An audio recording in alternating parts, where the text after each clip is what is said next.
Hi and welcome to another episode of the Getting Things Done podcast from Vital Learning. I am Morten and I'm here as always with my good friend and colleague Lars Hendriksen.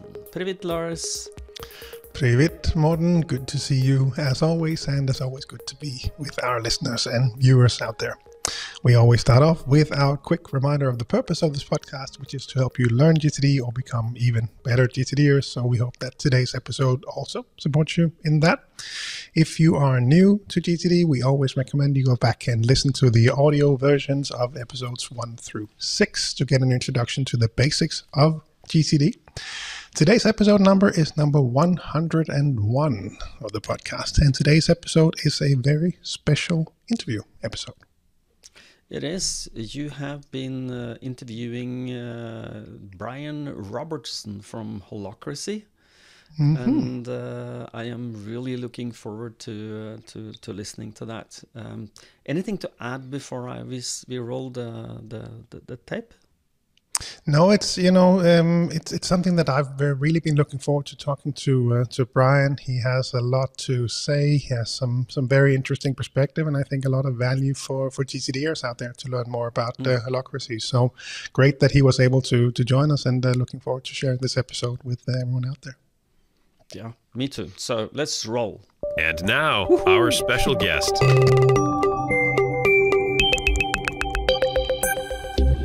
I am here with Brian Robertson, who is the creator of Holacracy and author of the very good book called Holacracy, the New Management System for a Rapidly Changing World. He's also the founder of Holacracy One and Glassfrog. Brian, welcome to the podcast. Thank you for having me, Lars. So our paths actually almost crossed a few months ago. I think we were in Amsterdam, Morten and I, and the other franchisees for a franchise meeting there in early September. And I think you were in Amsterdam around that time as well. Yeah, I was. We were doing Holacracy training there. Yeah, exactly. I thought I saw that. So hopefully, if our paths cross again sometime in the future, we'll have a chance to meet in person. So for our time together today, as I gathered all of my questions for you in preparing for this podcast, I know that there seem to be sort of three different categories of questions, one being about holacracy, obviously in general, and make sure that everyone understands what it is. And I had some questions of my own as well, and I was curious to hear your take on, so we'll go through those. Second is the GTD angle to holacracy. So how do they intersect? How do you use GTD, etc.? And also if there perhaps were some specific tips for GTDs out there to try. Perhaps we'll touch on those as well. And of course, as those of you who have been listening for a long time to the podcast know that we always do a quick check-in on the GTD practice of the person being interviewed as well. So perhaps some tips there as well. Does that sound okay, Brian? That sounds great.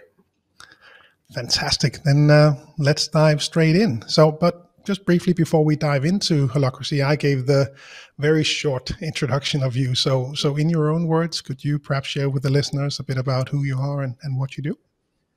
Yeah, totally. So Brian, that much you know. I pioneered a framework called Holacracy, which I love talking to GTD'ers about it because I can explain it in a way that is just pretty accurate, but difficult to explain to people that don't have a good GTD practice. And actually, I'm going to quote David Allen on this, who was on the board of our company, Holacracy One, for many years, and his friend. He said it basically is what GTD is for an individual, Holacracy is for a team or an organization. It's taking some of the same kind of principles, mindset, focus, the way of relating to attention and to what's got our attention, and then having pathways to deal with that in a way that is natural, that is requisite, that is going to get it off of your mind and drive meaningful change when that change is the most important thing to do and shows up in your world again and all that. So that's one way of thinking about it.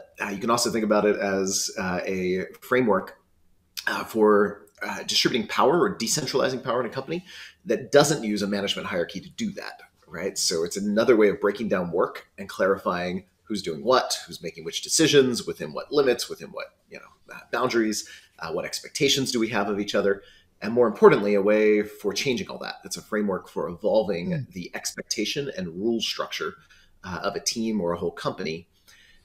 Because many of the, I mean, what do you do when you've got a great GTD practice and you're sensing stuff, you've noticed things that have your attention, and some of them you can do yourself quite easily, but some of them mean you need to expect something differently from somebody else in your team, right? Now you're kind of beyond the limits of where GTD directly can influence, although you can certainly organize your own world that way. But if anyone has worked in a team full of people with poor GTD practices, you know how frustrating it can be. Holacracy kind of builds on top of the individual GTD practices and gives you a team layer for changing anything on the team, so that you can go from something grabbing your attention to evolution in the way you work. Very cool. Yeah, and I can imagine a lot of GTD'ers out there nodding their heads right now as we, as you describe that. I'm sure that'll be familiar to a lot of people out there. So if we dive a bit more into Holacracy and the details of it, when you're asked to give an overview of the key points from Holacracy to someone not familiar with it, how do you describe it? Yeah, it's an interesting challenge. It's so different from the way we're used to running a company. It's sometimes easier to describe it by pointing out the misconceptions and clarifying it's not that. So one misconception, it doesn't use a hierarchy of managers. It doesn't use a command hierarchy of managers, which is what we're used to in most companies. And when I say that, people often imagine I'm saying there's no structure.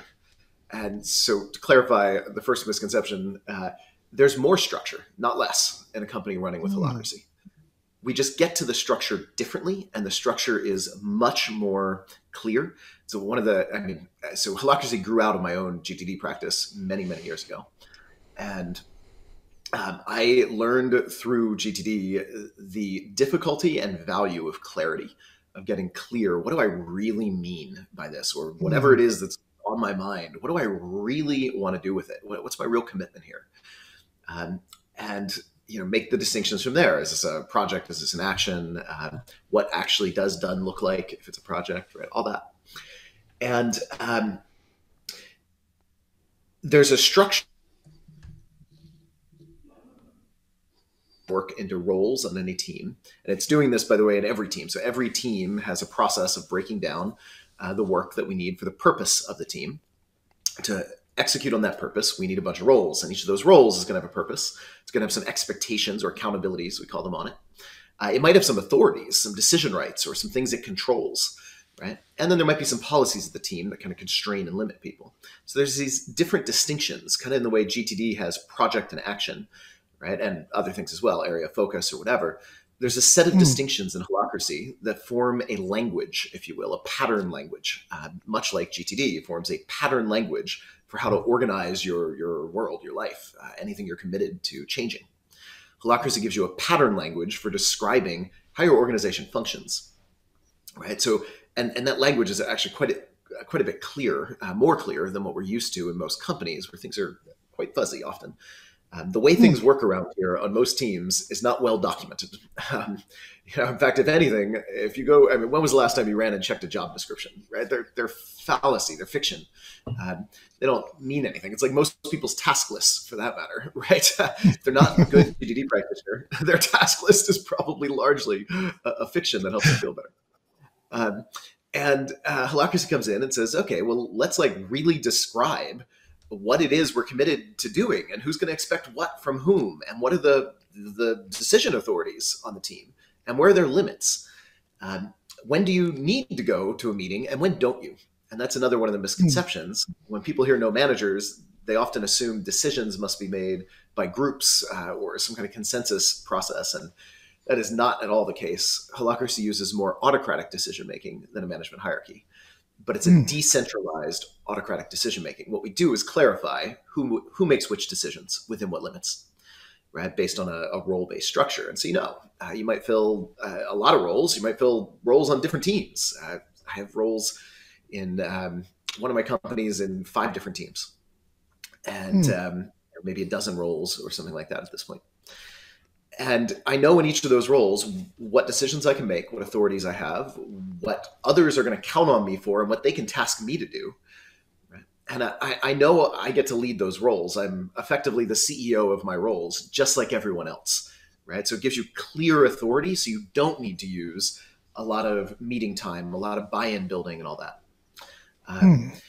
And most importantly, there's a way to change all that, right? Because that clarity is only as good as your ability to keep it alive and current. It's like, imagine trying to do GTD without a weekly review, right? Or for that matter, without ever changing anything in your system. It's just not going to work.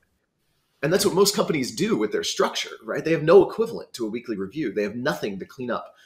They have nothing to keep it real and alive and current.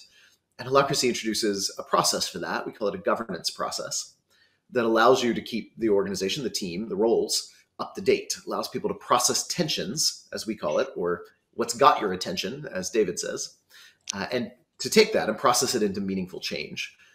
To say, well, we need a new role or a new expectation on someone or a new limit on someone or whatever else it is we need, right? We have a way of morphing, changing, evolving that structure based on what's grabbing our attention and in the way of us doing our work.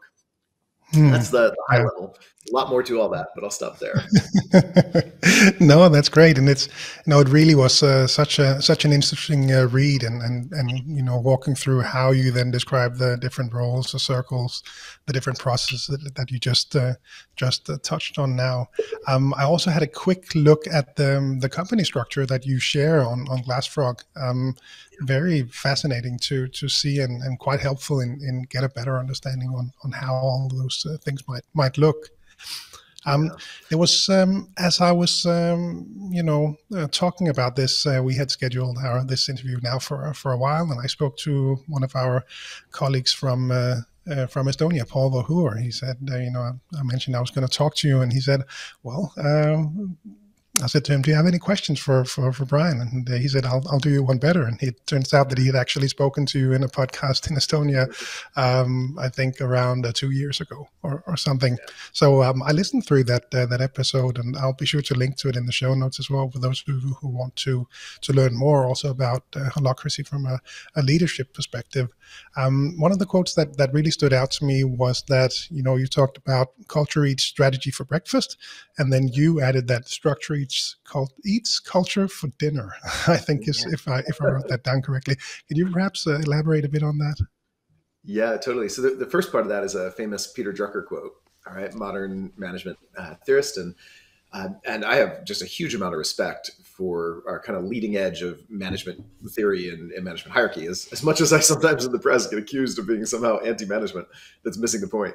I'd say management is so good and so important to do that centralizing it on a team in just one person is just a substantial risk, especially as the pace of change around us, grows. And there's just a need for more people to do the work of management. So Holacracy in some ways is management without managers. And the way it does that is by having a structure and a framework around that makes it easy to change things. So Peter Drucker's famous quote, culture eats strategy for breakfast. I love what it's pointing to. It's saying, look, the business world gets a lot of attention and focus on strategy, but especially in the era he wrote that, culture was kind of a newer thing on the scene. Today, it's much more prevalent. Leaders know, and lots of businesses, the importance of culture. It's much more mainstream, but it wasn't when he wrote that quote. And his point was, you can have the best strategy in the world, and if your culture sucks, you're gonna sabotage that strategy. It's not going to work. Culture is more important. And the opposite is true too. Your strategy can be lackluster. And if you have an incredible organizational culture, they're much more likely to adapt and learn and change the strategy and figure out how to better serve customers and get work done. And I totally agree. This is really, really powerful quote. And my addition is yes, and structure eats culture for dinner. Because what's even more fundamental, right, where Drucker was pointing to how culture is kind of lower level, it's underlying, it's the foundation on which all of the specific tasks and execution and strategy kind of ride on top of this underlying layer of culture.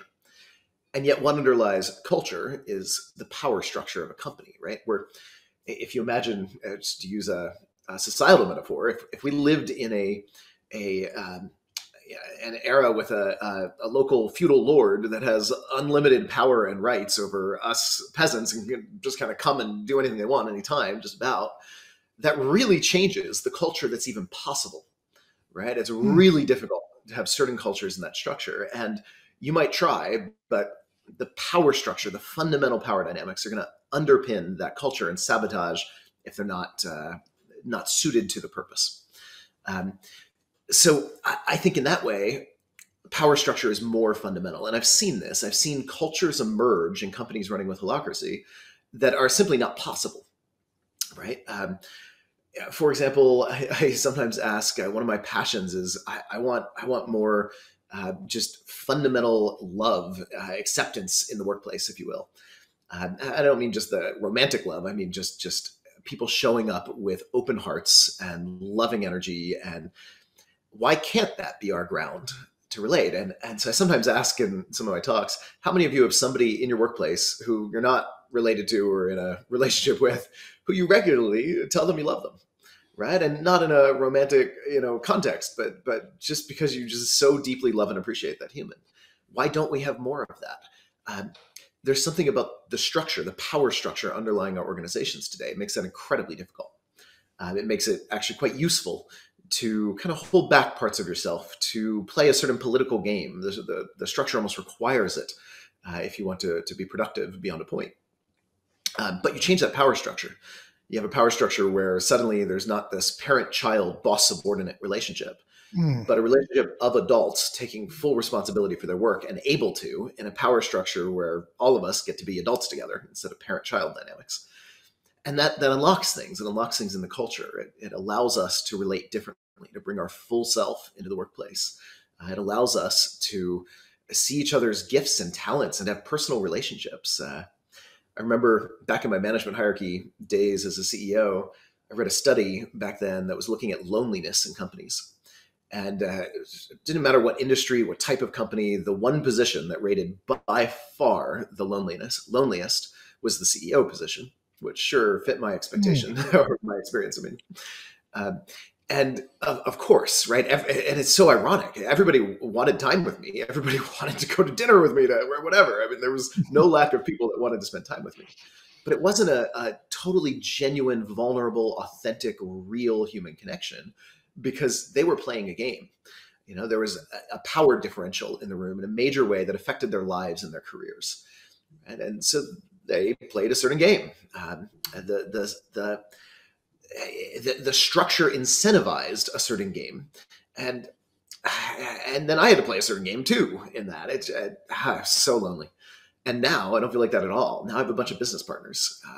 It doesn't feel the same. It feels completely different. We all get to be adults together. We all own our part. We all lean on each other, and we all use the same process to change each other's roles or to add expectations on each other. It doesn't matter whether somebody's the newest hire or the founder. They're using the same fundamental power structure and system for evolving who makes which decisions and who does what, and it's decentralized. That enables a new kind of culture. It enables a culture where we get to be more human together, where we don't need to play the games. We can be more authentic. So hence, structure eats culture for dinner. Yeah. No, and it's very interesting, as you read through the book and pick up from other sources, the dynamic nature of it and how it changes over time. I thought that was very fascinating. One thing that struck me as I was reading through the book is how do you really stay on top of that? Because I really, I think I understand the approach, but I can also imagine that, with such a dynamic organization and things will change and, you'll need someone from different circles for different inputs, whatever it might be. How do you stay on top of that with those very dynamic changes over time?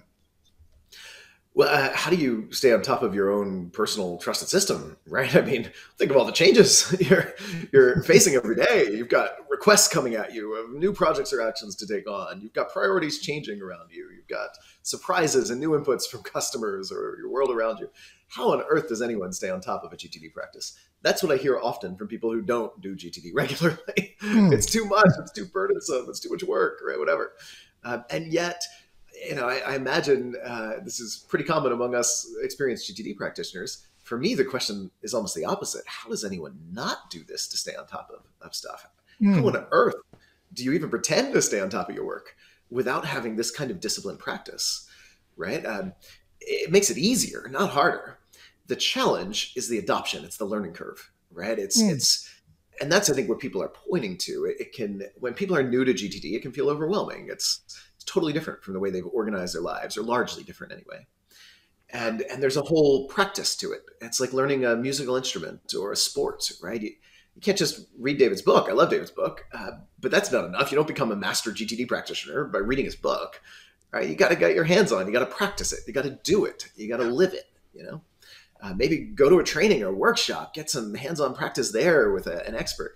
The same is true with Holacracy. It's the adoption that's the challenge. Once you're in it, it just stays on top of things. I mean, for you in a way, it's the practice is all about staying on top of things. It's all about noticing what's got your attention. And if it's something you can organize yourself in your own GTD system, great, take that path.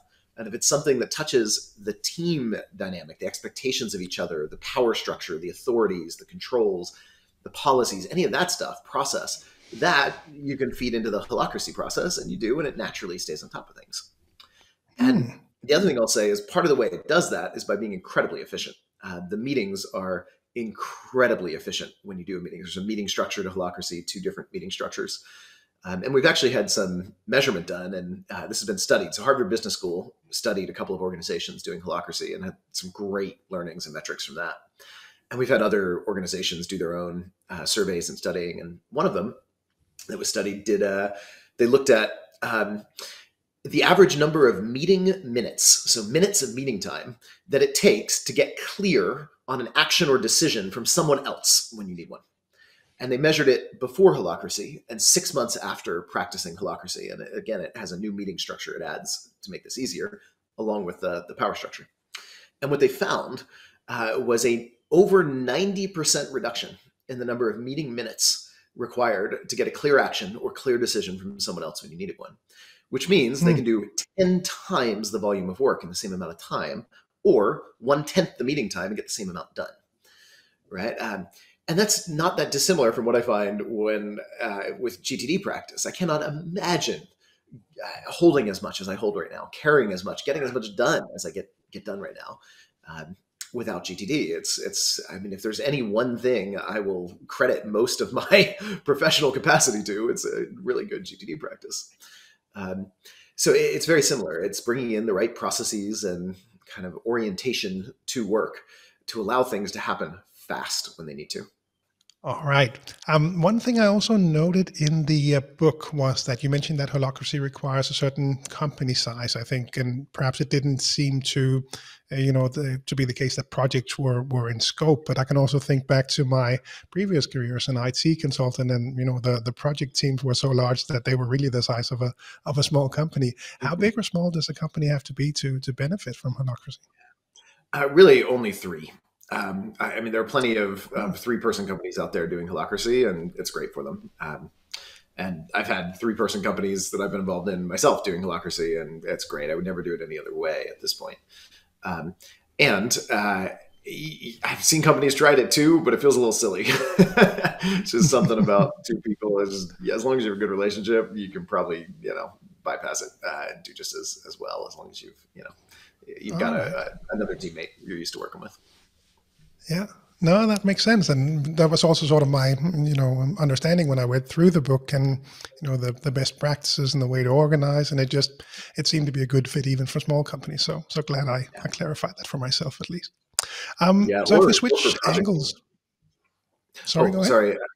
Yeah, I was saying, or to your point, for project teams, I've seen it used in part of a company where they have one, team or department or division or whatever it is using Holacracy, even when the company around them doesn't. There's some challenges with that, but it definitely does work if you navigate the challenges well. The adoption's the hard part, but it also works at that level too. Very cool. So if we switch the angle towards the Holacracy from a GTD perspective, first off, I was curious. I know you referred to GTD a number of times in the book. So I guess you came to GTD before Holacracy, or how is that? How did that happen? Yeah, I sure did. In fact, David Allen wrote the foreword to my book as well, which I was so grateful for. It's partly in. Holacracy grew out of GTD as one of the main influences on it. Right. It was it came about by me running a company and just asking, there's got to be a better way to do this. What is it? I ran a software company at the time. I was an avid GTD practitioner, and I turned my company into a laboratory, and I experimented. And specifically what I noticed was I loved my GTD practice. It was, life-saving, sanity-saving anyway. And, but then there were things that went beyond its scope. And that's when it felt like the cleanliness of it, the clarity of it, the focus, when I'm in my own little GTD bubble, it feels so solid. And then when I'd work at a team level, I was hungry for the same level of clarity, the same level of clear pathways and clear order and organization and discipline and all that. And so I went out and tried everything I could think of, and tried all different methods that were already out there. I pioneered some of my own. More and more started pioneering my own over years. And many years later, Holacracy kind of emerged from that. So the fundamental, ground in which it grew was a ground of GTD practice in not just myself, but every key person in our company was an avid GTD'er. And then we were trying to figure out how to scale some of these ideas and concepts to a team and organizational level. There were some other influences as well. So it wasn't just GTD, but that was probably one of the most significant out there. And I think it's interesting to hear, and I think it's safe to assume that, the listeners out there will be mostly GTD'ers.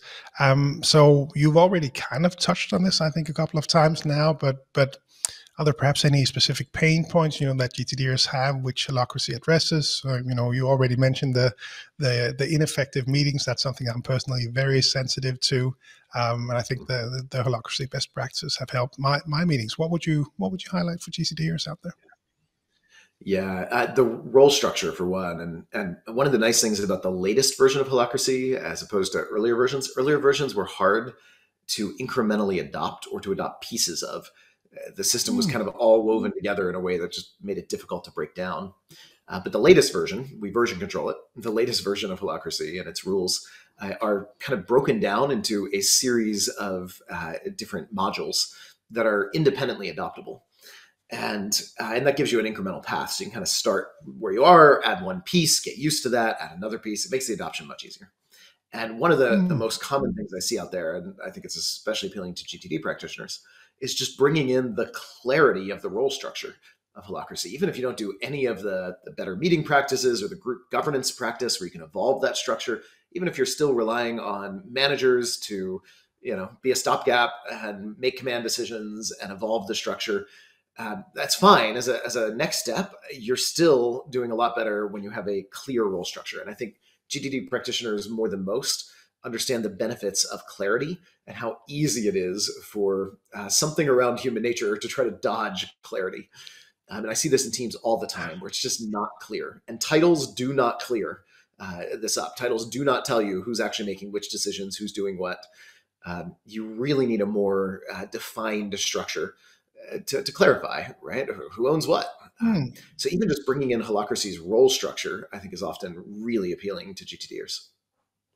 Yeah, no, absolutely. And I'm so happy to hear that you can sort of, pick off different parts of the methodology or approach and then implement that, because that's part of what I wanted to go through next. At least when I reflected on my GTD practice and having read through the book, there were at least 3 different places where I thought, perhaps knowledge of GTD would be, give people a different starting point, perhaps in meetings, in purpose, and in areas of focus. Those were sort of the 3 things that I sort of highlighted, at least for myself. And perhaps to start off with the latter, for those of listeners who already, have areas of focus of their own, can this be sort of a helpful starting point for how to organize your Holacracy organization? How does that work help? I imagine it would be helpful when defining circles that exist in the company. Yeah, that's really where it picks up on, really. So you can think of a role as just an area of focus with a lot more detail and with interconnections to the other team, roles. The challenge with GTD without some structure around it is it's great for clarifying your own stuff. I use standard GTD areas of focus in my personal life to organize my my own non-work world. But when I'm in a team working with others, I need more clarity than just the area of focus as a bucket. I need to know more. I need to know, what can others task me to do, right? What are the expectations on me? I need to know what authority I have. I need to know when I can make a decision without going and talking to somebody else. It's one of the interesting things I find often when teams try to get more agile, which is another huge part of Holacracy, and one of the huge influences in it was the agile software movement. When teams try to get more agile, the instinct is often remove anything that could be bureaucratic and in the way, structure of any sort, remove policies, limits, and to some extent, when they're the wrong ones, that's really useful. But you need to know the boundaries or you don't know your freedom. And this is the paradox and the irony. If you don't clarify the controls, what you can't do without going to a meeting or talking to someone else or checking with another role or whatever, if you don't know what you can't do, then you don't know what you can do without talking to anyone. You don't know what's yours to lead if you don't know what's yours to not lead or what's constraints you need to operate under. So there's a focus in Holacracy at that area of focus level or role level on clarifying all of that, clarifying what expectations can people reasonably task for you and what's outside of that scope. So you can say, no, that's not really my role. We need to figure out a different approach. And authorities, what are the boundaries of your authority so that you know what your authority really is? If you don't know the boundaries, you don't know your freedom. So all of that, it's just so much more nuanced and rich. It's not I wouldn't say it's not throwing out a GTD's area of focus. It's just expanding on it in a major way with a lot more clarity and detail. Yeah, no, and I can perhaps recognize that in hiring my wife last year in the company and starting to work with the different areas of focus and distributing them and trying to align with different expectations and ownership of different business processes areas. I can recognize some of those discussions and how to really go into detail on who does what and who owns what. That certainly resonates with me. The second one was for me was purpose. So seasoned GTD'ers, they'll have their horizons of focus, have perhaps a fairly clear picture of the purpose. And I know from Holacracy that you also work a lot with purpose even on a circle level, which I find very inspiring to direct teams and also hopefully to inspire people even more. And perhaps lead to higher employee engagement. I noticed that you've mentioned before. Can you perhaps speak a bit more about that? And will GTD'ers perhaps have an advantage as they already have some thoughts about their purposes? Oh yeah, absolutely. So this is another major component of Holacracy is just how it organizes everything around a purpose. And the challenge with purpose, when you get even a really good purpose for the overall company, it's really hard to break that down. Right? It's really, really difficult in a company setting where there's lots of different people. It's hard to relate to it if you don't break it down, but it's hard to break down. There's no, again, language for that or structure for that. But Holacracy gives you that. There's a purpose for the whole company. Every circle or team has a purpose that's a breakdown of that, a piece of that. But it doesn't stop there. Every role has a purpose, right? So every role you fill has a piece of that broader purpose. So there's a kind of direct connection line from the role you fill to the purpose of the team you're in, to the purpose of the broader team around that, to the purpose ultimately of the whole company. And I find that so helpful. It invites people to be creative, to go beyond their assigned tasks or the things they need to do just to keep the lights on and things running, and invites them to be creative. How do we better achieve this purpose, right? So, and again, just having the standard framework for how do you break it down and what's the language of it and all that is so helpful in making sure it happens. People tend to do things when there's a good framework for doing them. And it's hard to do things without that. I think we leave a lot of managers. I feel bad for a lot of managers. So management's hard work, really, really hard work. And we don't, in most companies, have many tools or frameworks to support them in that work. Right? Like a good manager doesn't micromanage, they create clarity. Part of the clarity they need to create is what's the purpose here and what are the authorities you have and what are the limits? A good manager creates clarity and gets out of the way and attends to what falls through the cracks and doesn't have clarity yet. But it's hard to do that. It's really hard work. And when you get somebody who's really good at it, they get promoted and replaced by somebody who's not as good at it because there's not enough to go around. It's really hard. So I think some of what Holacracy does is just give a framework that says, here's a set of tools, here's a process, managers. Now you can kind of go through this instead of just resorting to micromanagement because you don't know what else to do. Now here's a framework to use. And by the way, everyone else is invited to participate and use that framework as well, not just you, the manager. So in a lot of ways, another misconception is Holacracy is trying to strip away power from managers, and that's missing it. It's not. It's trying to raise the power of everyone else in the system. It's trying to give everybody the tools and process that allows them to do some of the work of management, including the former manager. It's not in any way about trying to remove or limit their power to do useful things. It is limiting their power to jump in and micromanage in a way that's actually destructive. That is limited. So it's limiting the bad habits, but not the good ones. It's giving them a framework to do it. And that includes breaking down purpose. Yeah. I imagine it must be really, like I said, inspiring to have that kind of clarity on a team level, and also to organize the circle around a common purpose. The third one that really inspired me following reading the book was the tactical meeting structure.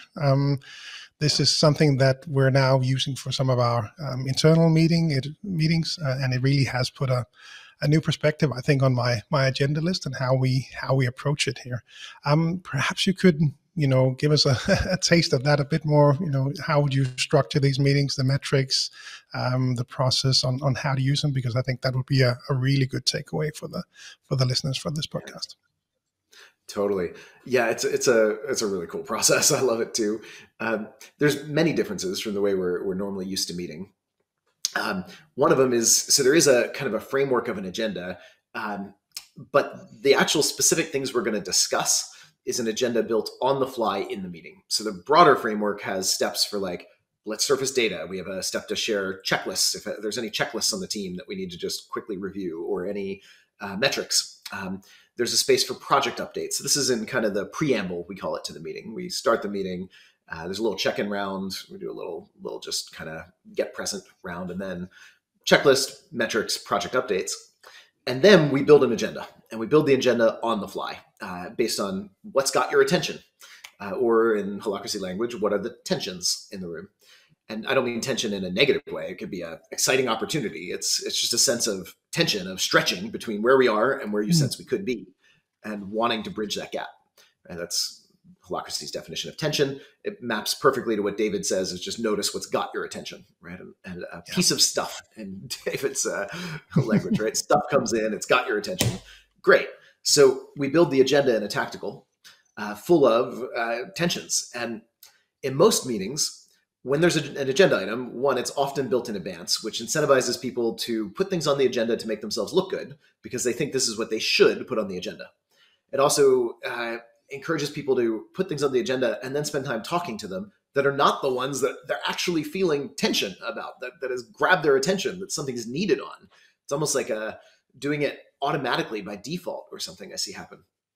So we stop that. No, I mean, you can keep your own list of agenda items, which is a good GTD practice in advance. But when we get into the meeting, it's after we go through the preamble, right then and there, what are you feeling tension about that you want some of your team's time to work on? And then when we get into the agenda item, the typical approach in most meetings is it's a topic, and anyone who has tension about that topic is invited to bring it, and we discuss and we try to build some buy-in or something like that. And what we often end up with is a Colosseum battle for the collective attention of the group, as everybody piles on trying to get their pet project or their thing, like getting some attention when they need it. The Holacracy tactical meeting shifts that by saying, look, when it's your agenda item, the goal is not to discuss the topic you've brought up at all. The goal is to help you get what you need to solve your tension, and no one else. Doesn't matter if anyone else has tension about that topic. We're going to actually, there's a facilitator to this process, is going to stop them from hijacking your agenda item and instead invite them to add their own, which is simply about taking turns. And you'd be shocked how hard that is to learn for a lot of adults. If you've ever taught your kids to take turns with a toy, it's not any easier in a business setting with adults. But we take turns. Each agenda item is one tension. And if it's your agenda item, it's yours. So we start that agenda item by just giving you the floor and saying, what do you need? And everyone else gets into a mindset of, I'm not trying to solve any of my tension here. I'm going to wait, park it, add my own agenda item if I need to. I'm here to serve. and to respond to your requests. So you then have space to make requests. And then we have different ways of processing the requests depending on what kind it is. So instead of trying to get consensus, we try to get clear what role owns whatever decision or whatever it is you need. And then let's task that role with maybe an action or a project, or maybe you just want some information from them, or whatever it is you need from them. Let's get clear. So what do you need? And then who do you need it from, but who in terms of the roles? And we end up, the outputs of that meeting are actions, projects, and sometimes we realize there's something in the system that needs to change, the authorities or the expectations, the policies or process, and we kick that to the governance process that I mentioned before. So it's a really different way of meeting, and it's super fast and disciplined, right? It's your agenda item, what do you need? The average in mature teams is often just a few minutes per agenda item. Some of them might take quite a bit longer, some of them are even faster, but it's so focused because we're not trying to solve everything for everybody during one agenda item. It's just your floor. And we are done with that agenda item as soon as you say, I got what I need. And it doesn't matter if somebody else is mid-sentence. You got what you need, check, we're done. They can add their own agenda item if they want to say something more, because that's no longer about you. That's about them and their desire to speak or be heard, which is fine. They just have to wait their turn and add their agenda item. And there is such a focus, a laser focus, and a discipline with that. And there are many other differences as well, but I hope that gives at least a taste or a highlight. Yeah, no, absolutely. And yeah, I hope people will try it and learn more about it, because it's such an interesting process. Just for the limited let's say testing that we've done, just the simple check-ins on shared projects. We're establishing the metrics now that we want to follow up on in different meetings. We have our agenda lists already that comes with the GTD practice, but adding those different layers and ways of approaching the meeting just for a simple 2-person meeting can actually be, at least it was very helpful for us to implement. Cool. Lastly, I wanted to switch to your own personal GTD practice. You've already mentioned it a bit, but just curious to hear about your own practice. How would you describe it? Yeah, I've been doing it so long. I almost, it's just so, it's like breathing. I don't even think about it. It is. It's somebody asked, well, how's this breathing thing going? Like, what does that work like? Yeah. I don't know. I just do it. That's kind of where GTD is now for me. It's been, over 20 years. Yeah, I love it. It's, for me, I sometimes get asked, what's your spiritual practice? And people are often expecting some kind of meditation practice or something like that. And my answer is, well, one, like life is my spiritual practice. It's integrated into everything I do. But if I have to pick a single practice that's a discrete practice, it's GTD. GTD is my spiritual practice. Because it's how I relate to my attention in every moment all the time. I notice the subtlest thing that pops into my mind that doesn't seem to have somewhere to go, or that some part of me doesn't want to let go of. And I've just fine-tuned my system to sense that, to realize, wait, there's something here. And it instantly goes into an inbox. And then from there, the whole GTD thing. And every day, it's how I live. I use OmniFocus on Mac. I actually switched to the Mac specifically to get OmniFocus because I was tired of my Windows GTD tools. This is many, many, many years ago now, but I still use OmniFocus. I know there's lots of other tools out there now. There wasn't when I first started on this path, but I love Omni. Yeah, and I've got, you see little evidence of it everywhere. I know my inboxes. I know all that stuff. Yeah, no, that was actually my last question about what are you using for a list manager, reference system, support material, capture tools, automations, or anything you would highlight, or any really cool tricks that you may have added recently? I love OmniFocus's Siri integration to my iPhone, right? Like I can just say, I'm not going to, well, I'll do it. And then I'll ask later, why is this in my inbox? Hey Siri, remind me to whatever. And that goes right into my Omni inbox, right? So I'm using that all the time and talking to Siri all the time. My friends even will joke, we'll be right in the middle of some like deep interpersonal space, or I'll be sitting on a lot of psychedelics. I do a lot of work with psychedelics as well, and invest in that space. And I'll be literally in a full-on trip or on ayahuasca, and I'll be talking to Siri to have it remind me of something because something popped into my head. uh, and I love it. I wouldn't have it any other way. It works so well. That's my main inbox. I have others too. But even filing, I use almost entirely electronic filing. I have basically one file drawer for my entire life. And even that is because I've been too lazy to go scan it all and all that. But yeah, I file everything just electronically, and yeah. Very cool. All right. Well, this has been so much fun. I really think it's been a really valuable episode for our listeners out there. For those who are curious to learn more about Holacracy and perhaps investigate how they could implement Holacracy or parts of Holacracy in their own organizations, where would be the best place for them to start? Is that holacracy.org? Yes, it is. And I should mention people misspell it all the time. So if you're listening and you're trying to find our website, notice the spelling is not what you might think. It's HOLACRACY.org. People often put two O's in it. It doesn't have two O's, only one O. HOLACRACY.org. Perfect. And I'll be sure to link to that in the show notes as well. I have so many more places that we could dive into, but I think we covered everything for today's purposes. Thank you so much for your time, Brian. Really appreciate it. Lars, thanks for having me. It's been a pleasure and a joy. Thank you.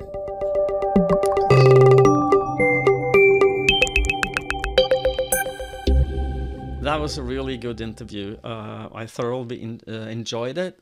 And it's some thought-provoking thoughts around how you can structure the company, basically, or an organization.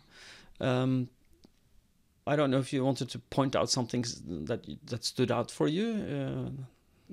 Well, just, I just love listening to the way Brian describes the setup and the different approaches and what in his mind works and doesn't work in current organizations.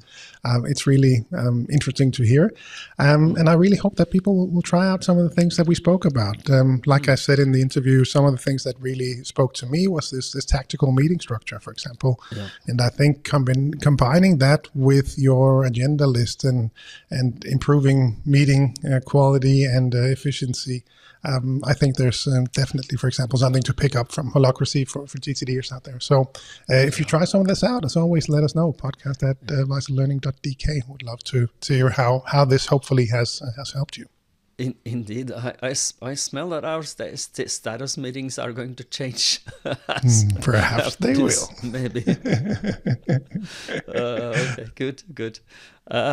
Well, it was a good interview, and I hope, as Lars, that you enjoyed it. And Lars, will you take us out? Happy to. And to start us off with the process, I'll share that we actually have now the GTD Summer Camp 2024 dates in place. It has been scheduled June 15 to 16 will be the dates for the 2024 summer camp. It'll be in Denmark once again. If you want to learn more, head on over to gtdsummercamp.com. That's where you can read a bit more about it, as much as we know at this point. Key takeaways here is that we'll have a bit more time from last year, and also the tagline for the 2024 edition will be getting things done together. So that will be the overarching theme of the summer camp. So really looking forward to that. gtdsummercamp.com to learn more and sign up if it fits your calendar. So we hope to see you there. Yeah, indeed. And then, it is. I'm sorry, I have to interrupt you there and say that. It is a really good. This will be the 4th year we are doing this, I think. And I'm looking back on the very start until last year. This is getting better every year. And if you're considering going, don't consider, just come. Just decide to come. It's well worth it. And we enjoy hanging out with all of you and to help you to become even better GTD'ers. So. Okay, Lars. Yeah, back to you. It will be a lot of fun. It will be. And then the usual wrap up, which is to remind you to head on over to VitalLearning.eu to have a look around, learn more about the offerings that we have, getting things done, crucial conversations, etc. Have a look at all of that, the different offerings that are virtual, in person, across the different countries in the Nordics plus region. So be sure to have a look around there as well. If you're outside the Nordics, cruciallearning.com is the place to go to find your local partners. Indeed. And as always, people, stay safe and stay productive. Bye-bye. Bye, everyone.